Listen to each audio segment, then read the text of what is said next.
Cutting records and producing music on vinyl, or running a record label for vinyl, is quite a process. It's a very archaic process. It's a very minimalist kind of technical way of doing things, but it's obviously such a beautiful medium. The first thing you need to do is basically be able to transfer your mastered files onto a lacquer, which is done on a kind of Neumann lathe, and then that lacquer gets sent off to pressing plants, and it's kind of like a photonegative.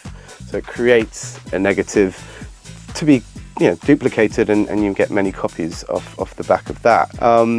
One of the other really important things is finding a distributor, and the right distributor for you, so that they can get your music racked up into the right record shops around the world. And there's obviously going to be pros and cons to different distributors. For example, Parasol goes through One Eyewitness, my label Classique goes through One Eyewitness as well, but my edits label Red Bull and Gin will go through Prime, and they've been UK distributed for 25 years, but we'll focus more on that kind of bigger stuff, and that's where it works really well for edits, whereas One Eyewitness is much more in tune with the sound of Parasol culture and Classique.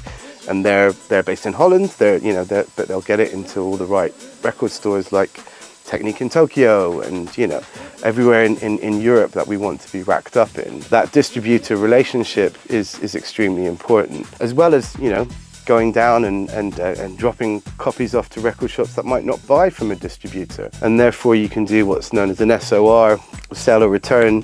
So you might bring 5 copies down to a small record shop, they'll take those, and you come back in a month and you get paid for those kind of thing. Whereas bigger record shops like Phonica will buy directly from the right distributors. So not any distributor will take you on. They'll want to see that you've got a release schedule, you've got planned releases coming up. They'll want to see what you've done in the past, and it's just really helpful. I've certainly self-released music with Dexter Kane. We have a record label called Alternate Facts, and we did that all ourselves. So we literally, he'd be on a motorbike, like driving copies down to Phonica, and we'd sell directly to Dex.de, which is the biggest record store in Europe for minimal. Juno, for example, over here in the UK would be another big online record store where a lot of people buy. So you can sell to them direct and do it that way, but it's obviously a lot more time, because you're going down to all of these places, checking things are in stock and checking things are kind of in the chart. Build up a relationship with record shops, and certainly do that with all of your locals. Why not? And it's a nice personal touch to be able to come and drop your new release down to the record shop.